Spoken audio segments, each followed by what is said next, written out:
في هذا الدرس سنتحدث عن نوع آخر من وحدات الكشف عن الدخان، وهو يعتبر في حد ذاته نظام مستقل للكشف عن الدخان أكثر من كونه مجرد كاشف.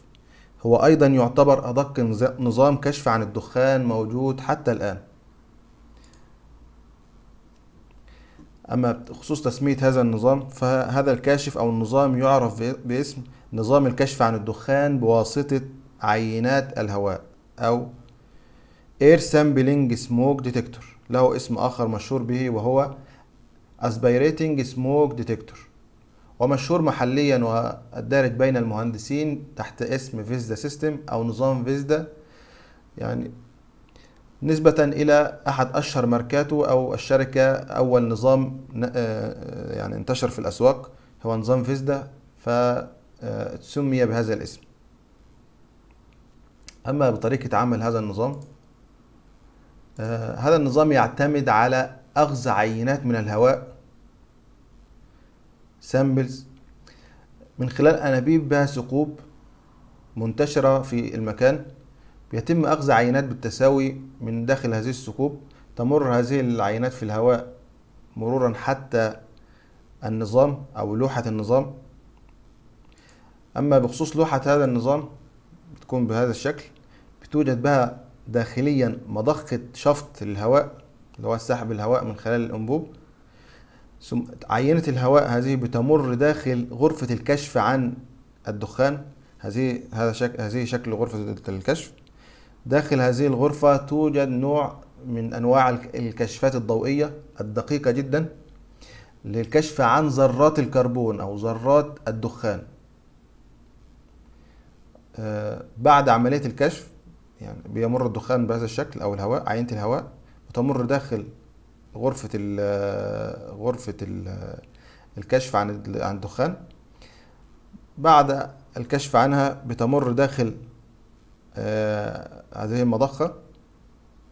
هذه المضخة توجد بعدها فلتر يقوم بتنقية الهواء مرة ثانية ومن ثم إرساله داخل الغرفة مرة ثانية أو بهذا الشكل. سامبلينج بايب انلت، بتدخل العينة من هنا، بتمر داخل المضخة ومن ثم بتمر داخل غرفة الكشف. بعدين بتمر المفروض ان في فلتر هنا بيتم تنقية عينة الهواء، وبعدين بتطلع بحاجة اسمها الاكزوست تو اتموسفير، بيتم طرد هذا الهواء مرة ثانية داخل الغرفة. هنا موجود فلتر موجود اهو، ده غرفة السموك سامبلينج سبلاي وكلين اير سبلاي وديتكشن شامبر، دي غرفة الكشف. في السلايدات القادمة هنوريكم الشكل الحقيقي لهذا النظام. هذا أحد أشكال النظام، أحد الأنظمة الحقيقية. غرفة الأماكن اللي هو الإير إنتيك ده، هنا كل وحدة لها غرفة منفصلة لحالها. نظام ليزر سموك ديتكتور شامبر، يعني النوع ده فيه 2 مش واحدة بس. وده طبعا المين بورد بتاعت النظام اللي بتتحكم في النظام، وهنا المروحة خلفها والاكزوست. ده او الدارج في كل او غالبية الانظمة اللي من النوع ده. هذا شكل اخر ليه. اما بمميزات هذا النظام، حتى الان يعتبر هذا النظام هو ادق نظام للكشف عن الدخان الحريق، ويعتبر أدق ب100 مرة من أي كشف تقليدي عادي. حساسيته عالية جدا وسرعة فائقة في الكشف عن الدخان، لدرجة أنه بيحلل نسبة وكثافة الدخان. يمكن إضافة أكثر من حساس داخل غرفة الكشف عن الغازات الأخرى، يعني مش لازم كاشف واحد هنا بيكشف عن الدخان، لا أقدر أضيف كاشف تاني إضافي لي للكشف عن الغازات التانية، أي غاز آخر. وده طبعا بتكون فيرجنات او مختلفة تشتريها انت من الشركة الموردة، وميزته انه سهل التركيب. اما عيبه فيعتبر مرتفع الثمن، لكنه ويعمل بكفاءة في الاماكن النظيفة فقط.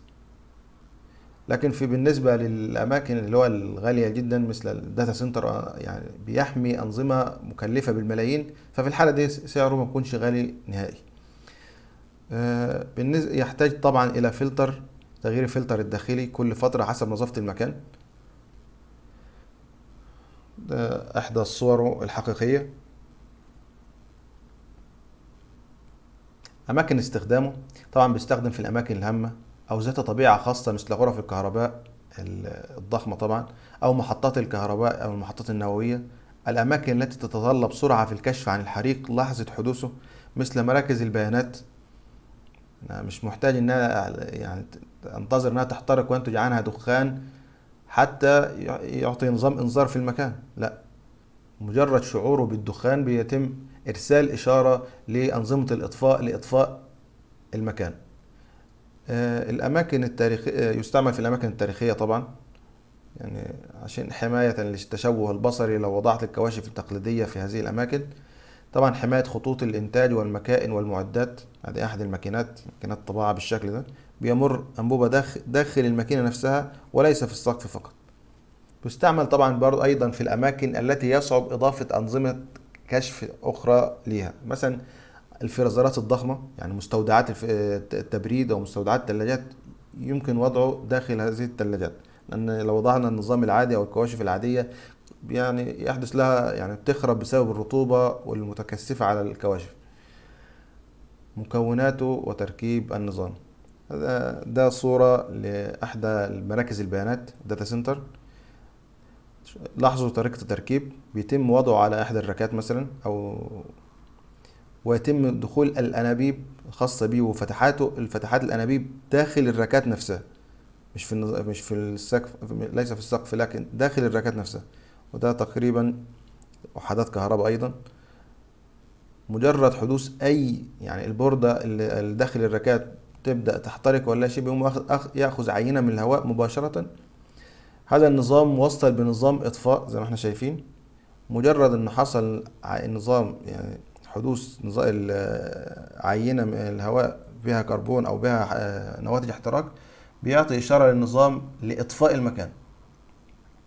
يمكن في هذه الحالة هو أضافه، يقدر يضيف سيستم واحد يربط أكتر من مكان، لكن هو هنا أضافه في كل راك مجموعة راكات نظام مستقل. والسبب أنه في هذه الحالة يقدر يضيف نظام إطفاء مستقل لكل مكان، يعني بدون داعي أنه يطفي المكان يوزع نظام الإطفاء في المكان بالكامل، لا، يقدر يوزع نظام الإطفاء داخل راك واحدة، وده توفيرا طبعا لموارد نظام الإطفاء.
ده إحدى العينات أو الفيتنج والإكسسوارات بتاعة الأنابيب الخاصة بيه.